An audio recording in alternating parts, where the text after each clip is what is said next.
எல்லாருக்கும் இனிய பொங்கல் நல்வாழ்த்துக்கள்.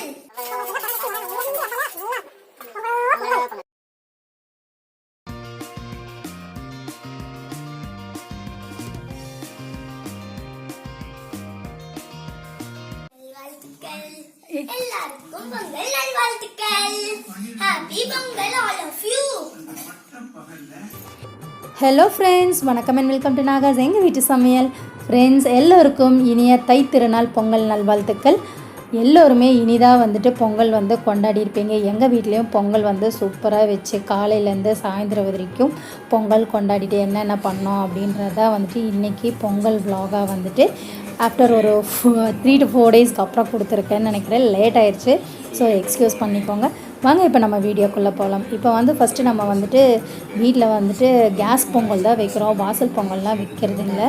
அதனால் நம்ம காலையில் சீக்கிரம் எந்திரிச்சிட்டு எல்லாம் குடும்பத்தோடு எல்லாம் நல்லா சுவாமி கும்பிட்டுட்டு எல்லாம் பண்ணிவிட்டு கேஸில் இன்றைக்கி 2 பொங்கல் வச்சுருக்கோம்.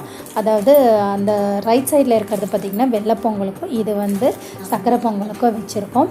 ஸோ நம்ம பொங்கல் பொங்கினதுக்கப்புறமா நம்ம என்ன பண்ணுறோம் அப்படின்னா, வீட்டில் இருக்க ஒவ்வொரு மெம்பர்ஸுமே பெரியவங்கலேருந்து குழந்தைங்க வரைக்கும் எல்லாருமே ஒவ்வொருத்தராக நம்ம நினைத்த காரியம் நல்லபடியாக நடக்கணும் அப்படின்னு சொல்லிட்டு, இந்த வருஷம் நமக்கு நல்ல வருஷமாக இருக்கணும் அப்படின்னு சொல்லி பொங்கும்போது நல்லா மணி அடித்து தட்டில் சவுண்டெல்லாம் கொடுத்துட்டு, அதுக்கப்புறம் ஒவ்வொருத்தருமா அவங்கவுங்களுக்கு இருக்க வேண்டுதலை சொல்லி அந்த பொங்குற பானையில் நம்ம அரிசியும் பருப்பு வச்சுருக்கோம் இல்லையா, அதை எல்லாமே நம்ம போடணும். இந்த போட்டு அந்த அரிசி நமக்கு நல்லா வெந்துடணும். ஃபஸ்ட்டு நம்ம மேலாப்பில் இருக்க தண்ணியெல்லாம் எடுத்து வச்சுட்டு நம்ம ஒவ்வொருத்தராக வீட்டில் இருக்க எல்லாருமே எத்தனை பேர் இருக்குமோ அத்தனை பேரும் 3 தடவை நம்ம எடுத்து போட்டு சுவாமிகிட்ட நல்லா நமக்கு இந்த வருஷம் நல்லபடியாக இருக்கணும் சுவாமி அப்படின்னு சொல்லிட்டு நம்ம பொங்கல் எந்த மாதிரி பொங்கி வழியுதோ அது மாதிரி நம்மளுடைய வாழ்க்கையும் நல்லபடியாக பொங்கி பால் போல் பொங்கணும் அப்படின்றது ஐதீகம். இப்போ அதுக்கு சக்கரை பொங்கலுக்கு தேவையான வெள்ளத்தெல்லாம் நான் இடிச்சிட்ருக்கேன். இடிச்சிட்டு நம்ம இன்றைக்கி பொங்கல் செஞ்சிடணும் அப்படின்னால வீட்டில் முதலே சொல்லிட்டாங்க, நல்ல பொங்கல் தித்திப்பாக இருக்கணும் அப்படின்னு சொல்லிட்டு என் ஹஸ்பண்ட் சொல்லிட்டாரு. ஸோ இன்றைக்கி பொங்கல் ரொம்ப ஸ்வீட்டாக நாங்கள் செஞ்சுருக்கோம். நெய்யும் தேவையான அளவுக்கு நெய் ஊற்றி, அதுக்கப்புறம் திராட்சை எல்லாம் எனக்கெல்லாம் திராட்சை அந்த பொங்கலில் அந்த திராட்சையை தான் தேடி தேடி சாப்பிடுவதனால நிறைய திராட்சை போட்டு இன்றைக்கி சூப்பராக பொங்கல் வச்சாச்சு. பொங்கல் வச்சதுக்கப்புறமா நம்ம அதை இன்றைக்கி பொங்கலுக்கு பார்த்தோம் அப்படின்னு சொன்னால் வெள்ளை பொங்கல், அதுக்கப்புறம் சக்கரை பொங்கல், அதுக்கப்புறம் அரசாணிக்காய் பொரி இருக்கு இல்லையா, அந்த காய் போட்டு அதுக்கப்புறம் மொச்சக்காய் கூட போட்டு நம்ம இன்றைக்கி அந்த பொரியலும் சங்கராந்திக்கு வைப்பாங்களே, அதையும் நாங்கள் பொங்கல் இன்றைக்கி தான் செய்வோம். ஸோ அதையும் நம்ம செஞ்சு சுவாமிக்கு எப்படி படைக்கிறோம் அப்படின்றத பார்க்குறோம். எங்கள் வீட்டில் என்ன பண்ணுவோம் அப்படின்னா, 5 வகை, அதாவது லக்ஷ்மி ஐஸ்வர்யம் இருக்கணுன்றனால ரூபாயில், அதாவது ரூபா நிறைய வச்சுட்டு நம்ம செஞ்ச இனிப்பெல்லாம் இருக்குது இல்லையா, பொங்கல் எல்லா பொங்கலும் வச்சு அந்த காய் வச்சுட்டு, அதுக்கப்புறம் மஞ்சள், பருப்பு, சர்க்கரை, அரிசி, அதுக்கப்புறம் பருப்பு, மஞ்சள் எல்லாமே, உப்பு, இது எல்லாமே 5 வகையை வச்சு நல்லா ஐஸ்வர்யம் இந்த வருஷம் எந்த ஒரு நோய் நொடிகளும் இல்லாமல் ரொம்ப நல்லா இருக்கணும் அப்படின்னு சொல்லிட்டு எல்லாருமே வேண்டி அதை எல்லாமே வச்சு சுவாமி கும்பிட்றோம். ஸோ தேங்காய்க்கெல்லாம் பார்த்திங்கன்னா நல்லா மஞ்சள் பூசி அதை எங்கள் அப்பா தான் இன்றைக்கி தேங்காய் உடைக்கிறாரு. நல்லா அர்ச்சனை பண்ணி சூப்பராக நம்ம பூஜையெல்லாம் பண்ணி சுவாமி கும்பிட்டோம். ஸோ 2 பக்கம் கரும்பு வச்சு என்ன தான் நமக்கு வீட்டுக்குள்ளே சுவாமி கும்பிட்டாலும் நம்ம வெளியே, அதாவது ஊர் பக்கம் கிராமத்தில் அப்படின்னு சொல்லும்போது நம்ம வாசலில் வச்சு நம்ம கும்பிடலாம். நம்ம இன்றைக்கி வீட்டுக்குள்ளேயே தான் வச்சு கும்பிட்றோம். ஸோ சுவாமி அறையில் வச்சுட்டு இந்த மாதிரி எல்லாம் சுவாமி படங்களுக்கு எல்லாத்துக்குமே பூ வச்சு எல்லாமே வச்சுட்டு நல்லா பொங்கலை சூப்பராக நம்ம கொண்டாடிட்டு இருந்தோம். எல்லாமே முடிச்சுட்டு சுவாமியெல்லாம் கும்பிட்டுட்டு பெரியவங்க காலில் குடும்பத்தோட குழந்தைங்க எல்லாருமே ஆசீர்வாதம் வாங்கி அந்த காசையும் வாங்கிட்டு அதுக்கப்புறம் ரொம்ப சூப்பராக நம்ம பொங்கல் கொண்டாடினோம். பொங்கல் எல்லாமே ஒரு 11 o'clock 11:30 எல்லோரும் சாப்பிட்டுட்டு நெக்ஸ்ட்டு லேடிஸ்க்கு அடுத்த வேலை இருக்கும் இல்லையா, அடுத்த மதியான சாப்பாட்டுக்கு எப்பயும் போல் நம்ம ரெடி பண்ணணும் இல்லையா. ஸோ பொங்கல் ஸ்பெஷலாக நம்ம எதாவது ஸ்பெஷல் பண்ணணும் அப்படின்னு சொல்லிட்டு பொரியல், சாப்பாடு, குழம்பு, ரசம் எல்லாமே சரி. யூஸ்வலாக நம்ம இனிப்பு வேறு நிறைய சாப்பிட்டாச்சு. திரும்பி வந்து யாருக்கும் சாம்பார் சாப்பிட்ற சக்தி இல்லாதனால சரி நம்ம வந்து வீட்டில் வந்துட்டு எண்ணெய் கத்திரிக்காய் குழம்பு கேட்டாங்க. ஸோ வந்துட்டு எண்ணெய் கத்திரிக்காய் குழம்பு, அப்புறம் பாயாசம், வடை, ரசம், அப்பளம் இந்த மாதிரி எல்லாமே செய்யலான்ட்டு ஃபஸ்ட்டு வந்துட்டு ஜவ்வரிசியை வந்துட்டு நான் வந்துட்டு ஒரு கிண்ணத்தில் போட்டு ஃபஸ்ட்டு ஊற வச்சுட்டு ஃபஸ்ட்டு நம்ம சமையல் ஆரம்பிக்கிறதுக்கு முன்னாடி ஊற வச்சாச்சு. அப்புறம் ஊற வச்சு அதையும் வந்துட்டு ஒரு 2 3 விசில் வச்சு நம்ம வேக விட்டுட்டு சின்ன குக்கரில் வச்சு நான் அதை வந்து ஃபஸ்ட்டு வேக விட்டுறேன். பெரிய குக்கரில் வந்துட்டு அரிசியும் போட்டு அரிசியும் வந்து ஃபஸ்ட்டு வந்து குக் பண்ணி எடுத்து வச்சிடலாம் அப்படின்ட்டு. காய்கறி எல்லாமே ரெடியாக இருக்குது. இப்போ நான் பேன் எடுத்துகிட்டு ஃபஸ்ட்டு எண்ணெய் கத்திரிக்காய் குழம்புக்கு வந்துட்டு என்னென்ன ரெடி பண்ணலாம் அப்படின்னு பார்க்கலாம். ஃபஸ்ட்டு பேன் வச்சாச்சு. தேவையான அளவு வந்துட்டு நான் வந்துட்டு 1 ஸ்பூன் நல்லெண்ணெய், அப்புறம் வந்துட்டு ஒரு 2 ஸ்பூன் கடலெண்ணெயும் ஊற்றியாச்சு. எண்ணெய் நல்லா காஞ்சதுக்குமே நம்ம வந்துட்டு என்ன பண்ணோம்னா கடுகு உளுந்தம் பருப்பு, அப்புறம் வந்துட்டு கருவேப்பில்லை, அதுக்கப்புறம் வந்து வெந்தயம், இது எல்லாமே போட்டு நல்லா வந்து ரொம்ப கருக விடாமல் லைட்டாக ஓரளவுக்கு நம்ம வந்துட்டு பொன்னிறமாக வந்தோன்னே வந்துட்டு நல்லா வந்து இது பண்ணிக்கணும். கூடவே வந்து நம்ம பெருங்காயம் போட்டுக்கிட்டோம் அப்படின்னா எப்பயுமே புளிக்குழம்பு வைக்கும்போது நம்ம பெருங்காயம் போட்டோம் அப்படின்னு சொன்னால் அந்த ஃப்ளேவர் வந்துட்டு டேஸ்ட் வந்துட்டு ரொம்ப நல்லாயிருக்கும். அதுலேயும் மெயினாக கட்டி பெருங்காயம் இருந்தால் கட்டி பெருங்காயம் யூஸ் பண்ணுவோம், ரொம்ப நல்லாயிருக்கும். இப்போ கூட வந்துட்டு நான் சின்ன வெங்காயம், பூண்டு இதெல்லாம் போட்டு அந்த எண்ணெயிலே வந்துட்டு நல்லா வதக்கிக்கிறேன். இந்த மாதிரி பூண்டு அப்புறம் வந்துட்டு சின்ன வெங்காயம் எல்லாம் கூட போட்டு பார்க்கும்போது டேஸ்ட் அவ்வளோ நல்லாயிருக்கும். இப்போ வந்துட்டு கத்திரிக்காய் வந்து அப்படியே தண்டோடு வந்துட்டு அப்படியே போட்டு அதுலேயும் வந்து எண்ணெய் வழியிலே வந்துட்டு அந்த கத்திரிக்காய் வந்துட்டு நல்லா வதங்கணும். இந்த டைமில் எண்ணெயிலேயே நம்ம வந்துட்டு மசாலா பொடி இருக்குல்ல, நம்ம குழம்புக்கு போடுற குழம்பு பொடியெல்லாம் போட்டு கொஞ்சம் மஞ்சத்தூள் போட்டு அந்த எண்ணெயில் வதக்கும்போது இன்னும் வந்துட்டு அந்த கத்திரிக்காய்க்குள்ளே அந்த ஃப்ளேவர், காரம் அதெல்லாம் இறங்கி டேஸ்ட் வந்து ரொம்ப சூப்பராக இருக்குங்க. அதனால் வந்துட்டு நம்ம வந்துட்டு எல்லாத்தையுமே ஃபஸ்ட்டு எண்ணெயில் நல்லா வதக்கியாச்சு. அதுக்குள்ளே வந்துட்டு நம்மளுடைய ஜவ்வரிசி நம்ம வேக வச்சுருந்தோம், அதோ ஒரு 3 விசில் வந்துருச்சு. அதை ஆஃப் பண்ணியாச்சு. இப்போ வந்துட்டு குழம்புக்கு தேவையான நம்ம மசால் வந்து ஃபஸ்ட்டு ரெடி பண்ணிக்கலாம். இப்போ வந்து நான் இன்றைக்கி வந்து சின்ன வெங்காயம் எடுக்கணும். எனக்கு சின்ன வெங்காயம் வந்து கம்மியாக இருந்தனால இன்றைக்கி கொஞ்சம் நம்ம பெரிய வெங்காயம் யூஸ் பண்ணிட்டேன். பெரிய வெங்காயம், அதுக்கப்புறம் தக்காளி, அதுக்கப்புறம் தேங்காய் வந்து ஒரு 1/2 மூடிக்கு கம்மியாக வந்துட்டு நான் யூஸ் பண்ணியிருக்கேன். ஏன்னா வந்துட்டு எங்கள் வீட்டில் வந்துட்டு எண்ணெய் கத்திரிக்காய் குழம்புனா எல்லாருக்குமே ரொம்ப பிடிக்கும். அட்லீஸ்ட் ஒருத்தருக்கும் ஒரு 2 கத்திரிக்காயாவது வர மாதிரி இருந்தால் தான் ரொம்ப நல்லா விரும்பி சாப்பிடுவாங்க. ஸோ அதையும் நம்ம மசாலா அரைச்சி வச்சு இப்போ ஆல்ரெடி இந்த கத்திரிக்காய் வந்து வேகணும் இல்லையா, அதனால் நம்ம கொஞ்சம் தண்ணி ஊற்றி அதை வேக விடணும். இந்த மீன் டைம் வந்து நமக்கு வந்து மசாலா ரெடி ஆயிடுச்சு. இப்போ இன்னொரு சைடில் வந்துட்டு நம்ம வந்து ஒரு வானொலி வச்சு அதில் எண்ணெய் ஊற்றி பொரியலுக்கு நம்ம பீன்ஸ் கேரட் பொரியலுக்கு ரெடி பண்ணிகிட்ருக்கோம். ஸோ கடுகு உளுந்தம் பருப்பு, கருவேப்பிலை எல்லாமே போட்டாச்சு. வெங்காயம் கொஞ்சம் போட்டு அதையும் நம்ம தாளிக்கலாம். சைட் பை சைடு வந்துட்டு நமக்கு வந்துட்டு ஜவ்வரிசிக்கு வந்துட்டு ஊற வச்சது வேக வச்சாச்சு. இங்கே வந்துட்டு பொரியலுக்கு நம்ம தாளிப்புக்கு ரெடி பண்ணிகிட்ருக்கோம். இங்கே வந்து குழம்புல வந்துட்டு கத்திரிக்காய் வந்து நம்ம தண்ணி கொஞ்சம் ஊற்றிருக்கல. ஸோ கொஞ்சம் வந்து தண்ணியிலே வந்து வெந்துருச்சு அப்படின்னா அதுக்கப்புறம் மசாலா ஊற்றிக்கணும்.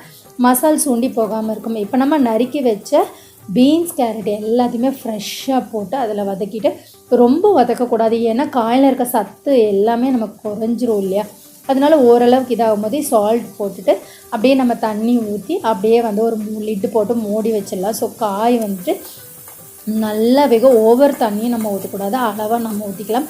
இங்கே வந்து கத்திரிக்காய் வந்து அந்த காரமெல்லாம் அப்படியே கத்திரிக்காயில் பிடிச்சி செம்மையாக ரெடி ஆகிட்டுருக்கு. இந்த கத்திரிக்காய் பொரியல்லாம் பார்த்துக்கிட்டிங்க, குழம்பெல்லாம் பார்த்துக்கிட்டிங்க அப்படின்னா நம்ம தேங்காய் அரைச்சி ஊற்றணும் கூட கிடையாது. இந்த மாதிரி கிரேவியாக கூட வந்துட்டு நம்ம வந்து தேங்காய் சேர்த்தக்கூடாதுன்னு நினைக்கிறவங்க இந்த மாதிரி கூட வந்து நீங்கள் ஒயிட் ரைஸில் போட்டு பெனஞ்சு சாப்பிட்டா டக்கராக இருக்கும். இப்போ வந்து நம்ம மசாலா அரைச்சோம் இல்லையா, வெங்காயம், தக்காளி, தேங்காய், அதுக்கப்புறம் அது அரைச்சி வச்ச அந்த விழுது, அதுக்கப்புறம் புளி, ஒரு பெரிய லெமன் சைஸ்க்கு புளி, அப்புறம் கல்லுப்பு எல்லாமே போட்டுட்டு நல்லா ஊற்றி அதே வந்து நம்ம வந்து சிம்மில் வச்சிடலாம். நல்லா வந்து அது கொதிக்கட்டும். இப்போ வந்து ரசத்துக்கு வந்து நம்ம ரெடி பண்ணியிருக்கோம். புளி போட்டு நல்லா வந்து பெனஞ்சாச்சு. அதுக்கப்புறம் வந்துட்டு நம்ம தண்ணி ஊற்றி வச்ச அப்புறம் மஞ்சத்தூள் போட்டாச்சு. இன்றைக்கி வந்து நான் ரசப்பொடி தான் யூஸ் பண்ணுறேன். ரசப்பொடி வந்துட்டு அவ்வளோ ஃப்ளேவர் வந்துட்டு ஃப்ரெஷ்ஷாக இருக்கும். ஸோ வந்துட்டு நம்ம பூண்டை வந்துட்டு நான் வந்துட்டு ரசப்பூண்டு இருக்குல்ல, நல்ல குட்டி கல் இருக்குல்ல, அதில் வந்துட்டு நல்லா தட்டிட்டு அதையும் நம்ம ஆட் பண்ணியாச்சு. ஆட் பண்ணி ரசத்துக்கு நம்ம வந்துட்டு ஃபஸ்ட்டு நான் டைரெக்டாக இன்றைக்கி பண்ணுறனால வந்து தாளிப்பு ஃபஸ்ட்டு ரெடி பண்ணுறேன். எண்ணெய் ஊற்றி கடுகு உளுந்தம்பருப்பு கருவேப்பிலை அதுக்கப்புறமா வந்து பெருங்காயத்தூளும் கொஞ்சம் போட்டு அதை நல்லா தாளிச்சு விட்டுட்டு நம்ம ரசத்துக்கு ரெடி பண்ணி வச்சுருக்கோம் இல்லையா, அதையும் ஊற்றணும். இப்போ வந்து நான் எண்ணெயிலே வந்துட்டு தக்காளி போட்டு வதக்கி இருக்கணும். இன்றைக்கி நான் மறந்துட்டேன். அதனால் வந்துட்டு இப்போ என்னென்னா ரசத்தை அந்த எசன்ஸ் எல்லாம் நம்ம ஊற்றுனதுக்கப்புறமா தக்காளியை வந்து அதிலே நான் பிணைஞ்சி விட்டுட்டேன். பிணைஞ்சி விட்டு இன்றைக்கி வந்து ரசத்துக்கும் வந்துட்டு சூப்பராக ரெடி பண்ணியாச்சு. இந்த மாதிரி ரசம் வந்துட்டு எண்ணெயில் போட்டு வதக்கிட்டு அதுக்கப்புறம் வந்து இதெல்லாம் போட்டோம் அப்படின்னா இன்னும் வந்து ரசம் டேஸ்ட்டாக இருக்கும். இது ஒரு டைம் வந்து நமக்கு இன்னொரு பக்கம் குக் ஆகிட்டு இருக்கும்போதே நம்ம வந்து பருப்பு வடைக்கு வந்துட்டு ரெடி பண்ணிகிட்ருக்கோம். ஸோ பருப்பு ஆல்ரெடி நம்ம ஊற வச்சுருந்ததை மிக்சியில் வந்து நல்லா வந்து கெட்டியாக அரைச்சாச்சு. அது கூட வந்துட்டு நம்ம பெரிய வெங்காயம் கொஞ்சமும் சின்ன வெங்காயம் கொஞ்சம், அப்புறம் ஒரு பச்சை மிளகாய் வந்து ஒரு 5-6 பச்சை மிளகாய் குட்டி குட்டியாக நறுக்கி, அது கூட வந்து இஞ்சி இருக்கு இல்லையா, அதையும் போட்டுக்க. ஏன்னா நமக்கு வந்து அந்த இஞ்சி போடும்போது ஃப்ளேவர் சூப்பராக இருக்கும். நம்ம தண்ணி விடாமல் இருக்கும்போது இந்த மாதிரி கெட்டியாக இருக்கும்போதே எப்படி வடை சைஸ்லாம் நம்ம தட்டி நம்மளோட ரசம் எல்லாமே பொரியல் எல்லாமே ரெடியானதுக்கப்புறமா வடைக்கெல்லாம் தட்டி ஒரு பக்கம் ரெடியாக வச்சிட்டோம் அப்படின்னா ஈஸியாக வடையும் நம்ம எண்ணெயில் போட்டு பொரித்து எடுத்துடலாம். நம்மளுடைய கத்திரிக்காய் குழம்பு, அதாவது எண்ணெய் கத்திரிக்காய் குழம்பு, செட்டிநாடு எண்ணெய் கத்திரிக்காய் குழம்பு சூப்பராக ரெடி ஆயிடுச்சு. ரெடி ஆகிட்டு இருக்கும்போதே அந்த மனம் இருக்கே, அது வீடு ஃபுல்லாக வந்து சூப்பராக இருந்துச்சு. இப்போ நம்ம வந்துட்டு ஜவ்வரிசி பாயாசத்துக்கு ரெடி பண்ணிகிட்ருக்கோம். ஆல்ரெடி குக்கரில் வந்து நம்மளுடைய ஜவ்வரிசி சூப்பராக வெந்துருச்சு. அது கூட நம்ம தேவையான பால், அதுக்கப்புறம் சர்க்கரை வந்து தேவையான அளவு. வீட்டில் இனிப்பு எந்த அளவுக்கு சாப்பிடுவோம், எங்கள் வீட்டில் இனிப்பு ரொம்ப தித்திப்பாக சாப்பிடுவாங்க. அதனால வந்துட்டு நான் ரொம்ப தித்திப்பாக வந்து நான் ஆட் பண்ணியிருக்கேன். கூட வந்து அதுவும் நல்லா வந்துட்டு கொதித்து எல்லாம் வரும்போது நம்ம இன்னொரு சின்ன தாளிப்பு கரண்டி இருக்கும் இல்லையா, அதில் வந்து நல்ல நெய், எனக்கு வந்து நிறைய நெய் ஊற்றணும். அதுலேயும் வந்து அந்த கிஸ்மிஸ் திராட்சை பழம் இருக்குது இல்லையா, அது நிறைய போடணும். அது வந்துட்டு அப்படியே அது அந்த நெய்யில் வந்து பொரிஞ்சு வரும்போது அந்த ஃப்ளேவர் சூப்பராக இருக்கும். ஸோ நான் வடை பொரிக்கிறதுக்கு முன்னாடி எண்ணெய் நல்லா காஞ்சிடுச்சு. ஸோ அதனால் ஃபஸ்ட்டே வந்துட்டு பாயசத்துக்கு அப்பளம் நம்ம ரெடி பண்ணிடணும் அப்படின்ட்டு ஃபஸ்ட்டு அப்பளம் எல்லாம் பொரிச்சிட்டு வந்து மொத்தமாக பொரித்து எடுத்து வச்சிட்டேன். இப்போ வந்துட்டு நம்ம ஒரு வடையாக தட்டி வச்சுருந்தோம் இல்லையா, சின்ன சின்ன வடைகளாக போட்டு வந்துட்டு நம்மளுடைய பருப்பு வடை சூப்பராக ரெடி ஆகிட்டுருக்கு. ஸோ அது நம்ம வீட்டுக்கு தேவையான அளவுக்கு வந்துட்டு ஆளுக்கு ஒரு 2 வடை வர மாதிரி சூப்பராக வந்துட்டு ஃப்ரை பண்ணி எடுத்து வச்சாச்சு. இப்போ வந்து நெய் வந்து தேவையான அளவு போட்டு முந்திரி திராட்சை எல்லாமே போட்டு நம்ம வந்து வதக்கி நம்ம பாயசம் வந்து ஓரளவுக்கு குக் ஆயிடுச்சு. இந்த மீன் டைமில் நம்ம வந்து இதை எடுத்து அப்படியே நம்ம பாயசத்தில் கொட்டிடலாம். அந்த திராட்சை இருக்குது இல்லையா, அது அப்படியே அந்த ப்ரௌனிஷ் அப்படியே நல்லா பொன்னிறமாக வந்து அப்படியே அது உப்பி வர்றது இருக்கு இல்லையா, எனக்கு அப்படியே வெறுவாயிலே எடுத்து சாப்பிட்றதுக்கும் அந்தளவுக்கு எப்பயுமே பிடிக்கும். எப்பயுமே அந்த திராட்சை வந்துட்டு அப்படியே பொரிக்கும் போதே டெம்ட் ஆகிடும். அப்படியே பல்ஜி அப்படியே பெருசாக ஆகும் இல்லையா, ரொம்ப சூப்பராக இருக்கும். எனக்கு எடுத்து அப்படியே ஒரு ஸ்பூனில் எடுத்து என்ன தான் எதில் கொட்டும்போது சரி லாஸ்ட்டில் ஒரு 2 வாய் எடுத்து நம்ம வாயில் போட்டுருணும். அந்தளவுக்கு டேஸ்ட். பாயசம் சாப்பிட்டாலும் அதே மாதிரி தான். நான் வந்து முந்திரி வந்து சாப்பிட்றத விட திராட்சையை தான் வந்துட்டு தேடி தேடி தேடி தேடி வந்து சாப்பிடுவேன். வடை வந்து நல்லா வந்துட்டு சிம்லேயே வச்சு தான் குக் பண்ணிகிட்ருக்கேன். ஏன் அப்படின்னு சொன்னால் அப்போ தான் வந்துட்டு நம்ம பருப்பு வடையில் வந்து பருப்பில் உள்ளே வந்து நல்லா வெந்திருக்கும். நம்ம வந்து கொஞ்சம் ஹை ஃப்ளேம்லலாம் வச்சிட்டோம் அப்படின்னா வெளியே கிறிஸ்பியாக இருக்க மாதிரி இருக்கும், ஆனால் உள்ளே வந்துட்டு வெந்திருக்காது. நம்மளுடைய பாயசம் ரசம் பொரியலும் கடைசியில் தேங்காய் துருவி போட்டு அப்பளம் எல்லாமே ரெடி ஆச்சு. எண்ணெய் கத்திரிக்காய் குழம்பு பாருங்கள் செம்மையாக இருக்குது. எண்ணெய் பிரிஞ்சு வந்து அப்படியே ஒயிட் ரைஸில் போட்டு சாப்பிட்டோம்னா அவ்வளோ சூப்பராக இருக்கும். வடை நான் சுடவே பாதி காணாமல் போயிடுச்சுங்க. குழந்தைங்களாம் வந்துட்டு கொஞ்சம் கொஞ்சமாக எடுத்து சாப்பிட, என் குழந்தைங்க என் தம்பி பசங்க எல்லோரும் வந்து அத்தை அத்தை அப்படி சொல்லி எடுத்து எல்லாம் சாப்பிட ஆரம்பிச்சிட்டாங்க. நம்மளுடைய மத்தியான சாப்பாடை வந்து சூப்பராக நம்ம குக் பண்ணி நல்லா சாப்பிட்டுட்டு டிவி பார்த்துட்டு ரெஸ்ட் எடுத்து ஈவினிங் ஆகலாம். அடுத்து நமக்கு ஈவினிங் ஸ்நாக்ஸ் வேணும் அப்படின்னு சொல்லிட்டு நல்ல ஒரு டீக்கு வந்து மசாலா டீக்கு வந்து சூப்பராக ஒரு கடலை மாவு போண்டா வந்து பண்ணால் சூப்பராக இருக்கும்னு நினச்சேன். ஸோ வந்துட்டு இன்றைக்கி கடலை மாவும் அது கூட வந்துட்டு வெங்காயம் பச்சை மிளகாய் எல்லாமே போட்டு சூப்பராக வந்து சுட சாயந்தரம் ஒரு 5:30க்கு வந்துட்டு போண்டா ரெடி பண்ணி நல்ல காரசாரமான ஒரு போண்டா ரெடி பண்ணி அது கூடவே மசாலா டீ, அதாவது இஞ்சி ஏலக்காய் எல்லாமே போட்டு சூப்பராக ஒரு மசாலா டீ போட்டேன். ஏன்னா வந்துட்டு பொங்கலுங்கனாலே வந்துட்டு செலிப்ரேஷன்னாலே நம்மளுடைய சவுத் இந்தியன்ஸை பொறுத்த வரைக்கும் என்ன நல்ல விதவிதமான சாப்பாடு. அது வந்து வீட்டில் இருக்கவங்களுக்கு கண்டிப்பாக வந்துட்டு நமக்கு விதவிதமாக நம்ம வந்து சாப்பாடு கொடுக்கும்போதே அவங்க மனசு வந்து நிறைவாக இருக்கும். பெரியவங்கள்லேருந்து குழந்தை வரைக்கும் சூப்பராக என்ஜாய் பண்ணுவாங்க. குழந்தைங்களாம் என்ன பண்ண ஆரம்பிச்சிட்டாங்க, எப்பயுமே எங்கள் வீட்டில் பஜ்ஜி போண்டா, வெங்காய போண்டா போட்டால் கூட, பஜ்ஜி போட்டால் கூட எல்லாத்துக்கும் எங்கள் வீட்டில் சாஸ் தொட்டு தான் குழந்தைங்க சாப்பிடுவாங்க. குழந்தைங்க சாப்பிட்றது இல்லாமல் இப்போ பெரியவங்களும் வந்துட்டு எல்லாருமே சாஸ் தொட்டு சாப்பிட ஆரம்பிச்சோம். ஏன்னா அந்த போண்டா, பஜ்ஜி எல்லாமே நம்ம வந்துட்டு சாஸில் தொட்டு சாப்பிடும்போது டேஸ்ட் வந்து வேறு லெவலாக இருக்குங்க. ஸோ அப்படியே இப்படி வந்துட்டு ஆளுக்கு ஒரு 5 போண்டாவை சாப்பிட்டுட்டு அப்படியே டீயை குடித்தோம் அப்படின்னா செமையாக இருந்தது. ஸோ சூப்பராக நம்மளுடைய ஈவினிங் ஸ்நாக்ஸ்லாம் முடிஞ்சது. நான் காலையிலே கோலம் வந்துட்டு முதல் நாள் நைட்டே எல்லாருமே போட்டிருந்தோம். எங்கள் ஸ்ட்ரீட்டில் வந்துட்டு எல்லார் வீட்லேயும் கோலம் வந்துட்டு சூப்பராக போட்டிருந்தோம். இது எங்கள் வீட்டு கோலம். வந்துட்டு பொங்கலை முன்னிட்டு வந்துட்டு பொங்கல் கோலம் போடணும் அப்படின்னு நினச்சேன். நார்மலான கோலம் வந்துட்டு நம்ம எல்லா நாளுமே போடலாம். ஸோ கரும்பு இருக்குது, சூரிய உதயம், அதாவது சூரிய பொங்கல் இருக்குது, பொங்கல் வந்து 1க்கு 2 வந்து பொங்கட்டும் அப்படின்னு சொல்லிட்டு வந்துட்டு சூப்பராக கரும்பெல்லாம் போட்டு பொங்கல் பானையெல்லாம் போட்டு சூப்பராக பொங்கல் வச்சு சூப்பராக கொண்டாடணும். அதே மாதிரி என் ஃப்ரெண்ட்ஸோட கோலம் பக்கத்தில் வந்துட்டு ஒவ்வொரு கோலமும் வந்துட்டு அவ்வளோ அருமையாக இருந்தது. ஸோ எல்லாமே பார்த்துட்டு நான் வந்துட்டு உங்களுக்கு கோலம் எல்லாமே காட்டணும் அப்படிங்கிறதுக்காக வந்துட்டு நமக்கு காலையில் டைம் இருக்காது இல்லையா. ஸோ வந்துட்டு ஈவினிங் வந்துட்டு எல்லாமே முடிச்சுட்டு அதுக்கப்புறமா வந்து நம்மளை கோலமெல்லாம் பார்த்து ரசிச்சுட்டு அதையும் நம்மளோட வீடியோவில் வந்துட்டு எல்லாரும் பார்த்து சந்தோஷப்படணும் அப்படின்னு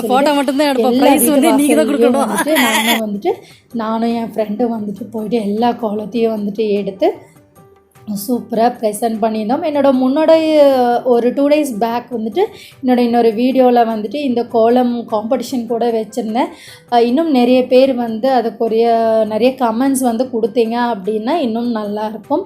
ஸோ வந்து நல்ல ஒரு சஜஷன் எடுக்கிறதுக்கும் யூஸ்ஃபுல்லாக இருக்கும். ஸோ ஒவ்வொரு வீட்லேயும் பார்த்துட்டிங்கன்னா சிம்பிளாக போட்டிருந்தாங்க. அப்புறம் எல்லாருமே வந்து அவங்கவுங்களுக்கு என்ன முடியுமோ அந்த மாதிரி கோலங்கள் போட்டிருந்தாங்க. அப்புறம் சில வீட்டில் குழந்தைங்கள்லாம் கோலம் போட்டிருந்தாங்க.